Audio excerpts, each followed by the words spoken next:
நீ பாவத்திலிருந்து இந்த மாதிரி காரியத்திலிருந்து வெளியே வரணும்னு ஆசைப்பட்டியா? நீ போராட வேண்டிய முதல் போராட்டம் தொழுகையில.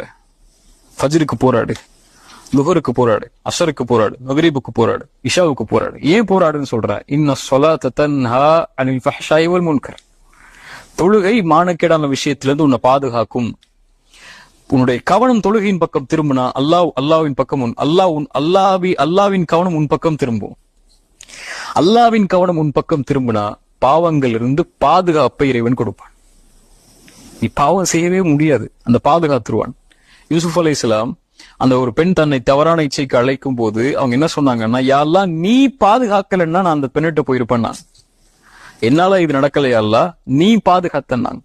அல்லாஹ்வுடைய அருள்களில் மிகப்பெரிய அருள் ஒரு பாவத்தை செய்ய விடாமல் அல்லாஹ் பாதுகாப்பது. அதுவும் இந்த மானக்கேடான செயல்களின் பக்கம் நெருங்க விடாமல் ஒருவரை பாதுகாப்பது அல்லாஹ்வுடைய அருள். அந்த அருள் வேணுமா? போய் பள்ளியில் நில்லு.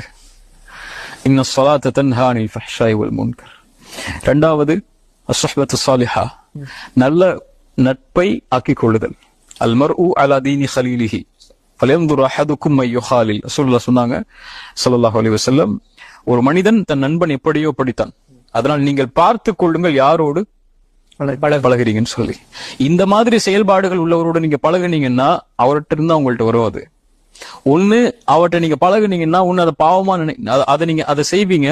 இல்ல நான் செய்யாம நான் ஒதுங்கி இருக்கிறேன், அவன் தான் பாக்குறான், அவன் தான் பாப்பான், நான் பார்க்க மாட்டேன், நான் நல்லவனா தான் இருப்பான் முன்னாடி, அவன் பார்த்தா கூட நான் ஒதுங்கி ஓரமா உட்காந்துப்பேன், அவன் இப்படி பேசினா கூட நான் ஒதுங்கி ஓரமா உட்காந்துப்பேன்னா ரெண்டு நடக்கும். ஒண்ணு அதை செய்ய மாட்டீங்க, ஓகே. ரெண்டாவது அதை ஒரு பாவமாவே நீங்க கருத மாட்டீங்க.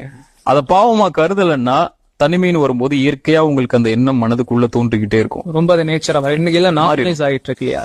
இல்லதான் சொல்றேன்ல, இன்னைக்கு ஒரு ரிப்போர்ட் படியே இன்னைக்கு தவறான பழக்கங்கள் எல்லாம் ஒரு முன்னாடி காலத்துல 22 வயது, 24 வயது, 25 வயதுக்கு அப்புறம் நடக்கும்.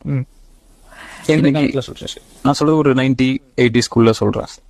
அதுக்கு முன்னாடி எல்லாம் இன்னைக்கெல்லாம் 12 வயசு 13 வயசு பையன் கூட இந்த விஷயத்துல ரொம்ப தீர்த்தி ஆகுறான். அவனுக்கு பாவம் எளிதாயிருது. போன்லயோ, அவனுக்கு இருக்கக்கூடிய மொபைல் போன்கள்லயோ அல்லது அவனுக்கு இருக்கக்கூடிய தொடர்புகள்லயோ, அவன் ஸ்கூல்